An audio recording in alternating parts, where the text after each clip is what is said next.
காலம் சமீபமாக இருக்கிறது. இனி காலம் செல்லாது. அல்லேலூயா.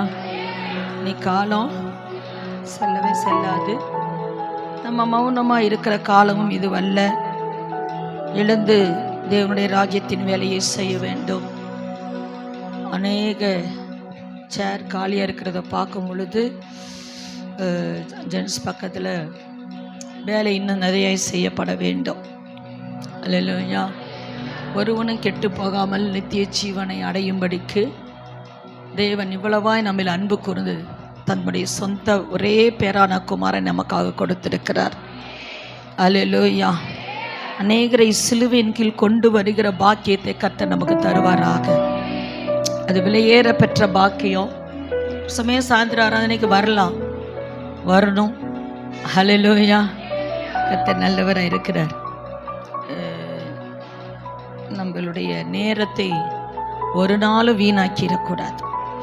இதுவே ரச்சனைய நாட்கள், இதுவே காலம். ஒருவனும் கிரியை செய்யக்கூடாத ராக்காலம் வந்து கொண்டு இருக்கிறது. யாரும் வேலை செய்ய முடியாது. அப்போ போய் வேலை செய்யணும்னு நீங்கள் நினச்சிங்கன்னா கூட முடியாது. ஆனால் கிருபையின் காலம், இந்த கிருபையின் காலத்தில் நம்ம வந்திருக்கிறோம். கர்த்தர் நமக்கு உதவி செய்வாராக. கண்களை மூடி, ஆண்டவரே நம்முடைய கிருபையுள்ள கரத்தில் எங்களை ஒப்பு கொடுக்கிறோம். எங்களுக்காக நீங்கள் பேசுங்க ஆண்டவரே. நாங்கள் வெறுமையாய் வந்து வெறுமையாய் போவதற்காக அல்ல, எங்கள் பாத்திரம் நிரம்பத்தக்கதாக ஒரு அபிஷேகத்தை எங்களுக்கு ஊற்றுங்க. உடைய வார்த்தையை நிறைவாய் எங்கள் இருதயத்துக்குள்ள வைங்க ஆண்டவரே. நீர் அப்படி செய்கிறதுக்காக நமக்கு நன்றி செலுத்துகிறோம். ஆசீர்வதியும் இயேசுவின் மூலம் பிதாவே, ஆமென். ஹல்லேலூயா. இந்த ஹல்லேலூயாலாம் பத்தாது, பரவாயில்ல. ஹல்லேலூயா. ஏன்னா பஞ்சாபி ஹல்லேலூயான்னு ஒன்று இருக்குது. அது ஒரு தடவை சொல்லாமா? எத்தனை பேருக்கு தெரியும் பஞ்சாபி ஹல்லேலூயா? சொல்லாமா? ஹல்லேலூயா.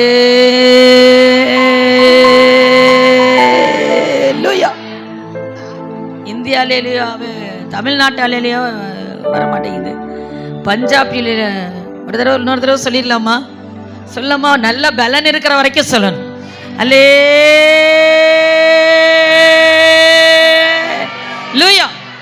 அல்லேலூயா. கையை தூக்கணும். அதுக்கு தான் இந்த இழுக்கிறது. அல்லேலூயா. நான் பீகாருக்கு போயிருந்தேன். ஊழியத்தில் ஒரு 15 நாள் போக கர்த்தர் கிருபை பாராட்டினார். அங்கே போனால் நாங்கள் அல்லேலூயா சொல்கிறது அதெல்லாம் பார்க்கும்போது வித்தியாசமாக தான் இருக்குது. அவங்களுக்குள்ள ஒரு நல்ல அபிஷேகத்தை கடவுள் வைத்திருக்கிறார். நமக்குள்ளே அதே அபிஷேகம்தான். பீகாருக்கு தனியாக, தமிழ்நாட்டுக்கு தனியாலாம் அபிஷேகமே கிடையாது. அவங்க அந்த அபிஷேகத்தை எப்படியெல்லாம் கிருபையாய் கர்த்தருக்கு ஒப்பு கொடுக்குறோமோ அந்த அபிஷேகம் அப்படியே நமக்குள்ள இருந்து செயல்படும். அல்லேலூயா. இந்த பஞ்சாபி அல்லேலூயா சொல்லாதவங்களுக்கெல்லாம் அடுத்த வாரத்துக்கு இன்னும் வேற ஒரு அல்லேலூயா கண்டுபிடிச்சிட்டு வரணும். அல்லேலூயா. பரலோக பாஸ், எத்தனை பேர் சந்தோஷமா இருக்கிறீங்க? ஆராதனைக்கு வர்றது என் மனம் மகிழ்ச்சியாக இருந்தது. சந்தோஷமாக வரணும் ஆராதனைக்கு. நீங்கள் எங்கெங்கே போகிறீங்க? நாங்கள் சும்மா போயிட்டு வரோம் அப்படி சொல்லக்கூடாது. நாங்கள் எங்கள் ஜீவனுள்ள தேவனை ஆராதிக்க போகிறோம். அல்லேலூயா. அப்படி சொல்கிறத பார்த்தா 10 பேர் அப்படியா இப்படி இருக்கிறீங்க, ஆராதனைக்கு போகிறீங்களா? இன்னும் கல்யாண வீட்டுக்கு போகிற மாதிரி போகிறீங்க. ஆமாங்க, எங்கள் ஆண்டவர் அவர் ராஜாதி ராஜா மணவாளனாய் இயேசு கிறிஸ்து வரப்போறாரு. மணவாட்டியானிய சபையை எடுத்துக்கொள்ளும்படி வரப்போறார். அல்லேலூயா. அப்படின்னு சொன்னவனே புதுசாக வந்தவர் ரொம்ப சந்தோஷமாக கை தட்டுறாரு. அவருக்கு என்ன புரிஞ்சிச்சுன்னு எனக்கு தெரியல. ஆனால் உங்களுக்கு புரிஞ்சிச்சோ புரியலையா? மணவாட்டி அது யார் எங்கே கல்யாணம் வைக்க போகிறாங்களா? நம்ம சர்ச்சில் அனௌன்ஸ்மெண்ட்டே இன்னும் பேண்டே வாசிக்கலையா அப்படின்னு நினைக்கக்கூடாது. அல்லேலூயா. அல்லேலூயா. எத்தனை பேர் ஏசப்பா வர்றதுக்கு ஆயத்தமாக இருக்கிறீங்க? அல்லேலூயா. அவரை எதிர்கொண்டு போகணுங்க.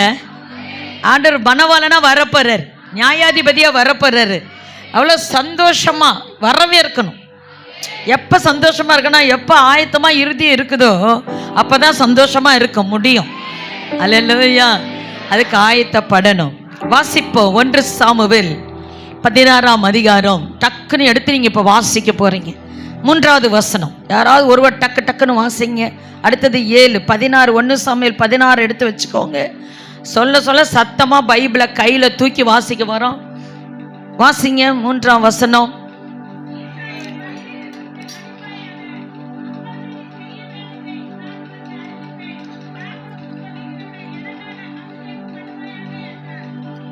ஆமென். அல்லேலூயா. இந்த இடத்துல ஆண்டவர் என்ன சொல்றாரு? சாமுவேலை பார்த்து, நீ எண்ணெய் குப்பி எடுத்துட்டு வா, நான் ஒருத்தர் அபிஷேகம் பண்ண போறேன், நான் யாரை காமிக்கிறேனோ அவன் மேலதான் நீ அபிஷேகம் பண்ணணும் அப்படின்னு சொல்றார். அந்த நாட்களில் ராஜாக்கள எலெக்ஷன்லாம் இல்லை. தேவ தீர்க்கதரிசிகளை தேவன் எழுப்பி யாரை ராஜாவாக ஆண்டவர் நினைக்கிறாரோ அவர்கள் மேல ஒரு அபிஷேகத்தை போடுவார். அவங்க என்ன குப்பையை கொண்டு போய் என்ன செய்வாங்க? அபிஷேகம் பண்ணுவாங்க. அவங்க ராஜாவாக இஸ்ரவேல் தேசத்துக்கு வருவாங்க. இதுதான் அன்றைக்கு இருந்த காலகட்டங்கள். ஆனா ஆண்டவர் சவுலை அபிஷேகம் பண்ணி வச்சிருந்தார். ஆனா தேவ சித்தத்தை அவன் செய்யவே இல்லை. அதனால தேவன் ராஜாக்களை தள்ளி ராஜாக்களை ஏற்படுத்துகிற தேவன். அப்ப இந்த 16வது அதிகாரத்துல வரும் பொழுது சாமுவேல் தீர்க்கதரிசியை பார்த்து சொல்றாரு, நீ என்ன குப்பை எடுத்துட்டு வா, நீ ஈசான் போய் என்ன செய்ய, அந்த இடத்துல அவனுடைய பையனை நான் யாரை காமிக்கிறேனோ அவன் என்ன செய்ய, நீ அபிஷேகம் பண்ணு அப்படின்னு சொல்றாரு. என்ன பண்ணணும்னா எனக்குன்னு அபிஷேகம் பண்ணு. அந்த வார்த்தை ரொம்ப முக்கியம். நம்ம மேல எல்லாரும் மேல ஒரு அபிஷேகத்தை ஆண்டவர் போட்டிருக்கிறார். அது பரலோகத்தின் அபிஷேகம். இயேசு கிறிஸ்து போனோடனே சீஷர்கள் போய் என்ன செஞ்சாங்க? மேல் வீட்டு அறையில காத்திருந்தார்கள். காத்திருந்தவர்களுக்கு பரிசுத்தாவின் அபிஷேகம் ஊற்றப்பட்டது. அதனாலதான் நமக்கு பெந்தகோஸ்தே சபை. அல்லேலூயா. பெந்தகோஸ்தேனாலே பரிசுத்தாவியானவர் இறங்கி வந்தா. அப்ப பெந்தகோஸ்தே சபையில ஆவியில இருக்கணும். அல்லேலூயா. நீங்க சொல்ற ஆவியில இருக்கிறீங்களா இல்லையான்னு நான் கண்டுபிடிச்சிருவேன். அல்லேலூயா. ஏன்னா உங்களுக்குள்ள அபிஷேகம் இருந்தா அது வேற மாதிரி வரும். அல்லேலூயா. ஆமா. அப்ப பாருங்க, அந்த அபிஷேகத்தை ஆண்டவர் யாருக்காக அபிஷேகம் பண்ண சொல்றாரு? எனக்காக. நம்ம மேல இருக்கிற ஒவ்வொருத்தரும் மேல இருக்கிற அபிஷேகம் அது ஆண்டவருக்காக செயல்படுவதற்காக அபிஷேகம் பண்ணப்பட்டிருக்கிறோம். அல்லேலூயா. நம்ம மேல இருக்கிற அபிஷேகம் இன்னைக்கெல்லாம் அப்படியே பக்கத்துல இடிச்சு குதிச்சு சேரெல்லாம் உடைச்சி அப்படிலாம் அப்படியே முடியெல்லாம் போட்டு அப்படி பார்த்தா ஐயோ இன்னைக்கு வல்லமையா ஆவியானவர் செயல்பட்டார். அதெல்லாம் இல்லை. இந்த கிரியை வெளிப்படுது பாருங்க, அதுதான் அபிஷேகம். அல்லேலூயா. ஒரு நாள் ஒரு அம்மா ஜெபத்துக்கு வந்தாங்க. அவங்க சொன்னாங்க, அப்படியே அவங்க இந்துலேருந்து ரசிக்கப்பட்டவங்க, சாமி அந்த மாதிரி ஆடுவாங்க, அப்படியே கையெல்லாம் கோத்துக்கிட்டு ஆடுவாங்க. அவங்க பார்த்தாங்க. ஒரு நாள் அவங்க வீட்டில் இருக்கிறவங்களாம் சொல்லுவாங்க, இயேசு சாமி அவங்க மேலே வந்துட்டாங்கம்மா அப்படின்னு சொன்னாங்க. எனக்கு தெரியும் அது ஏசு சாமியா என்னன்னு. இந்த அம்மா ஆக்ஷன், ஏசு ரத்தம் ஜெயம் அப்படி ஜெபம் பண்ணி விட்டு ஒரு நாள் பார்த்தா அவங்க கணவர் பிள்ளைங்க எல்லாம் வர்றாங்க. வந்து சொன்னாங்க, ராத்திரியெல்லாம் ஆண்டவர் எங்களை அடி பின்னி எடுத்துட்டாருமா. அல்லேலூயா. ஆவியானவர் என்ன பண்ணாரா? எல்லாம் வந்து ஆடி நம்ம பார்த்துருக்கு. சும்மா அடித்தா நம்மளை விட மாட்டேங்கிறாங்க. அதனால இயேசு வந்த மாதிரி இயேசுலாம் அப்படிலாம் வரமாட்டார். அல்லேலூயா. அவர் சகல ஒழுங்குக்கும் கரங்கத்துக்கும் தேவனாய் இருக்கிறார். அல்லேலூயா. அதனால ஆவின் அபிஷேகம் எதற்காக கொடுக்கப்பட்டிருக்குதுன்னா தேவ சித்தத்தை செய்வதற்காக கர்த்தர் என்னை அபிஷேகம் பண்ணி இருக்கிறார். அப்ப சவுல் என்ன செய்யறாரா? தேவ சித்தம் செய்யல, அபிஷேகம் பண்ணனால. அது 7வது வசனம். அவர் என்ன செய்யறாரு? அபிஷேகம் பண்ணனா முகத்தை பார்த்து அபிஷேகம் பண்ற தேவன் அல்ல. ஈசாயிட்ட போய் சொல்றாரு, உன் பிள்ளையெல்லாம் நான் என்ன பண்ண போறேன், கூட்டிட்டு வா, நான் அபிஷேகம் பண்ணேன் ஆண்டவர் சொல்லிட்டாருன்னா முதல் பிள்ளைய கூட்டிட்டு வந்து நிறுத்துறாரு. ஏன்னா ஃபர்ஸ்ட் தான் பெஸ்ட் அப்படின்னு நம்ம சொல்றோம். அல்லேலூயா. எல்லா அப்பாவுக்கும் அம்மாவுக்கும் கூப்பிட்டு உங்களுக்கு எந்த பிள்ளை பிடிக்கும்னு சொல்லி கேளுங்க, முதல் பிள்ளை பேரை பட்டுன்னு சொல்லுவாங்க. ஏன்னா அதுதான் ஃபர்ஸ்ட் அம்மா அப்பான்னு கூப்பிட்டுச்சு. அல்லேலூயா. எல்லா பிள்ளைக்கும் முதல் பிள்ளை மேல ஒரு பாசம். அப்படி எல்லாரையும் அனுப்புறாங்க. ஈசாய் ஒவ்வொருத்தரும் அனுப்புறாரு. ஆண்டவர் சொல்றாரு, அப்படி ரிஜெக்ட் பண்ணிட்டே இருக்கார். 7 பிள்ளையும் வந்துட்டாங்க. 7வது பிள்ளை வந்தபோது அந்த வசனம் சொல்லுது, என்ன சொல்றாரு? அந்த வசனத்தை வாசிங்க சத்தமா. 16:7.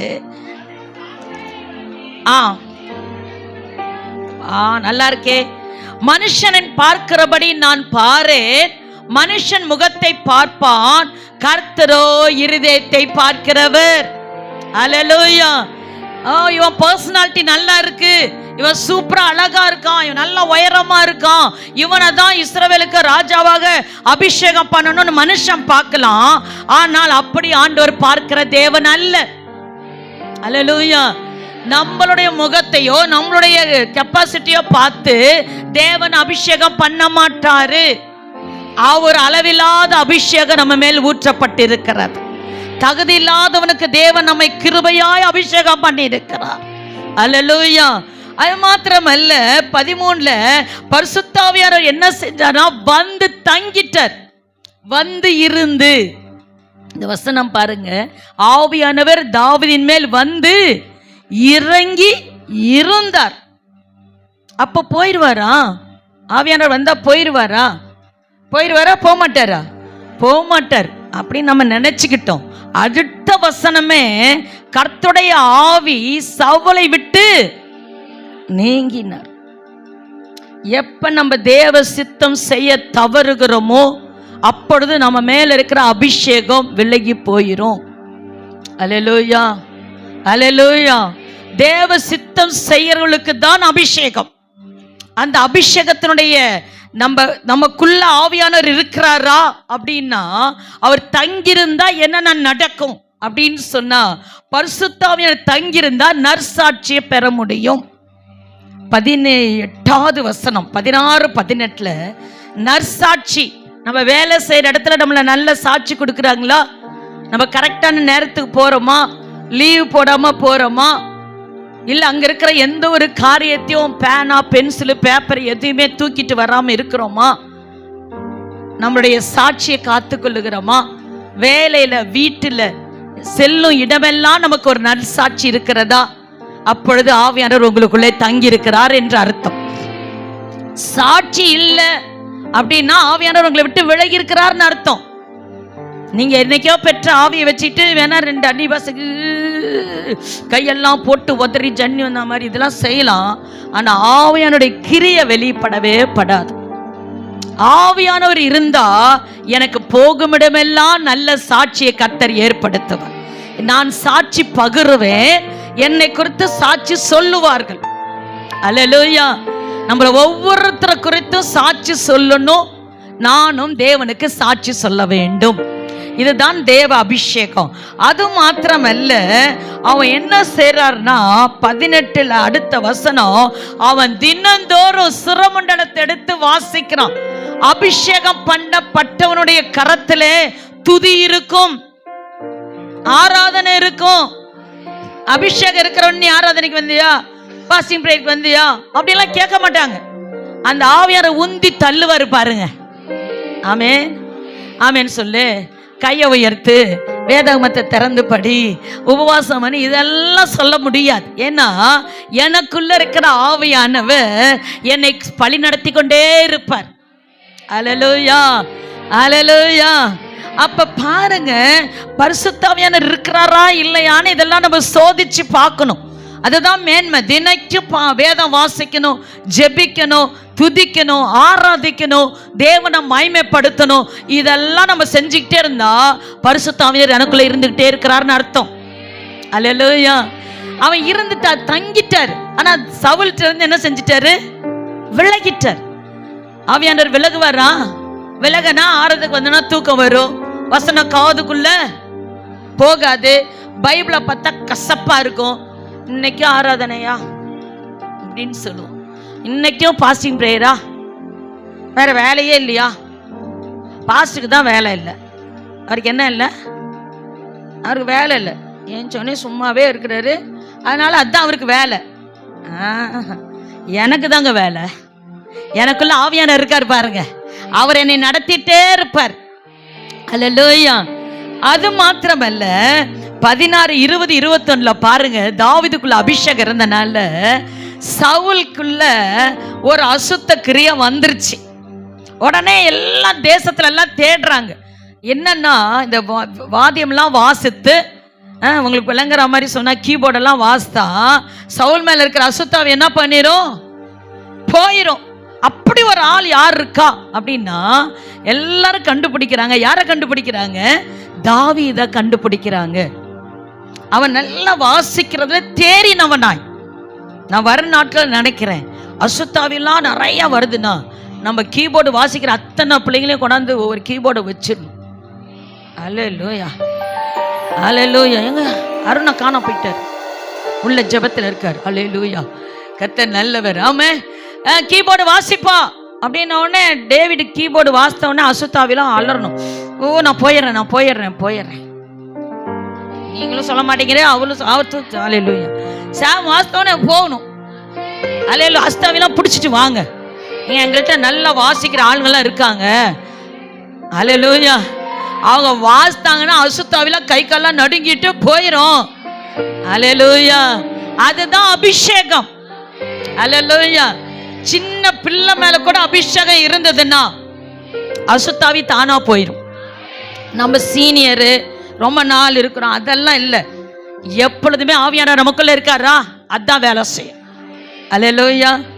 அல்லேலூயா. நீங்க சொல்ற அலையிலையான்றீங்க பாருங்க, அங்கேயே ஆவி இல்லைன்னு அர்த்தம். இந்த ஐசி வார்டில் இருக்கிறவங்க எங்க ஒரு பிளேட் பிரியாணி வாங்கிட்டு வாங்க அப்படி சொல்லுவாங்களா? என்ன சாப்பிட? கஞ்சி. என்ன கேட்குறாரு? கஞ்சி கேட்குறாரு. கஞ்சி சொல்ல முடியல. எங்க இருக்கிறவங்களுக்கு? ஐசி வார்டில் இருக்கவங்க நல்ல இலையெல்லாம் போட்டு சாப்பிட்றவங்க எப்படி கேட்பாங்க? எனக்கு சிக்கன் பிரியாணி 65. அது வேணாம் உங்களுக்கு. ஆமென். அல்லேலூயா. அப்ப தினத்தை கொழுப்பை உண்டது போல உங்க ஆத்துமா கொழுக்கணும். அல்லேலூயா. அப்ப ஆவியானவர் உங்களுக்குள்ள இருந்தாருன்னா இதெல்லாம் நடக்குங்க. ஆவியானவர் இல்லைன்னா பளிச்சுன்னு தெரிஞ்சிடும். உயிரோட இருக்கிறவன் பார்த்தா தெரியுமா தெரியாதா? நம்ம ஊர்ல ஒரு பழமொழி இருக்கு தெரியுமா? செத்தவங்க கையில வெத்தலைப்பா கொடுத்தா எப்படி இருப்பாங்களோ அப்படி இருப்பாங்க. செத்தவங்க கையில வெத்தலைப்பா கொடுத்தா என்ன இருக்கும்? போட்டுரும். அப்புறம் எல்லாம் ஒட்ட வச்சு. அல்லேலூயா. சில பேர் பைபிளையோடய தூங்கிடுவாங்க, கீழே டொமார்னு விழுவும். அல்லேலூயா. இப்படி இருக்கக்கூடாது. ஆவியானவர் உங்களுக்குள்ள இருந்தா அந்த அபிஷேகத்தின் நிலை வேற. அல்லேலூயா. ஜெபம் பண்ணுங்கன்னா போதும். அல்லேலூயா ஸ்தோத்திரம் ஆண்டவரே அப்படின்னு ஒரு ஜெபம். வேத வாசினா டபர் போங்கப்பா, யாருக்காவது போய் உதவி செய்யுங்கண்ணா. யாரு அது, எங்க இருக்காங்க அப்படி இல்லை, போய்கிட்டே அட்ரஸ் கேட்டுட்டு போகணும். அல்லேலூயா. இதெல்லாம் தான் ஆவியானுடைய செயல். அபிஷேகம் இருக்குன்னு நினைக்கிறீங்களா? உங்களுக்குள்ள தங்கி இருக்காரு ஆவியானவர். அப்ப இதெல்லாம் விசாரிக்கணும். அப்ப என்னன்னா சவுல போய் என்ன செய்யறாருன்னா, அவர் என்ன செய்யறாரு? துதிக்கிறாரு. அந்த அசுத்தாவி போயிருது. நம்ம போற இடத்துல மற்றவங்களுக்கு விடுதலையை கர்த்தர் கொடுப்பார். நான் பெந்தகோஸ்துக்காரு, நான் வந்து ஆவியில நிரம்பியிருக்கேன், நான் ரட்சிக்கப்பட்டு இத்தனை வருஷம் இருக்கேன் அப்படின்னா சொல்லக்கூடாது. நம்ம அங்க போனா ஒரு விடுதலை கண்டிப்பா வந்தே தீரணும். அல்லேலூயா. பரிசுத்த ஆவியானுடைய கிரியை மக்கள் பார்க்க வேண்டும். உங்கள் தேவன் எங்க என்று புறஜாதிகள் என்னையும் உங்களையும் பார்த்து கேட்க கூடாது. உங்க தேவன் ஜீவன் உள்ளவர். உங்கள் தேவன் ஆராதனைக்கு பாத்திரர். அல்லேலூயா. அப்ப பாருங்க, அவங்க மாத்திரம் அல்ல, அவங்க போய் விடுதலை அடைஞ்ச உடனே சவுல் சொல்றாரு, நீ போயிடாதப்பா, என் கூடவே இரு, உன்னை ஆயுததாரியா நான் வச்சுக்கிறேன்னு தாவீதுக்கு ஒரு ப்ரமோஷனும் கிடைச்சிருச்சு. ஆடுகளை மேய்ச்சிட்டு இருந்தவன கர்த்தர் அபிஷேகம் பண்ணாரு. எப்படி படிப்படியா உள்ள கொண்டாரு பாருங்க. கொண்டு வந்தாரா? வந்தவொடனே அழகா அடுத்த நாள் மிலிட்ரியில அவருக்கு போஸ்டிங் கிடைச்சிருச்சு. அவர் ஒன்றும் மிலிட்ரிலாம் ட்ரைனிங்லாம் எடுக்கல. உள்ள பரிசுத்த ஆவியானுடைய அபிஷேகம் தான் இருக்குது. ஆவியானவர் பண்ண அபிஷேகம் மட்டும்தான் இருக்குது. அவர்கிட்ட பட்டயம் இல்லை, ஈட்டி இல்லை, ஆனா ஆயுததாரிக்கு தலைவனா கர்த்தர் மாத்திட்டார். நல்ல கரங்களை தட்டி அல்லேலூயா. அவர் சொல்லுவதற்கும் அவர் செய்வதற்கும் சம்பந்தமே இருக்காது. அதுதான் நம்மளுடைய தேவன், நானும் நீங்களும் ஆராதிக்கிற தேவன். அல்லேலூயா. அல்லேலூயா. அவர் ஜனங்கள்லாம் பார்க்குற மாதிரி பார்க்க மாட்டார். அல்லேலூயா. அவர் பார்வையே வேற. அவர் வித்தியாசமா நம்மளை பார்ப்பார்.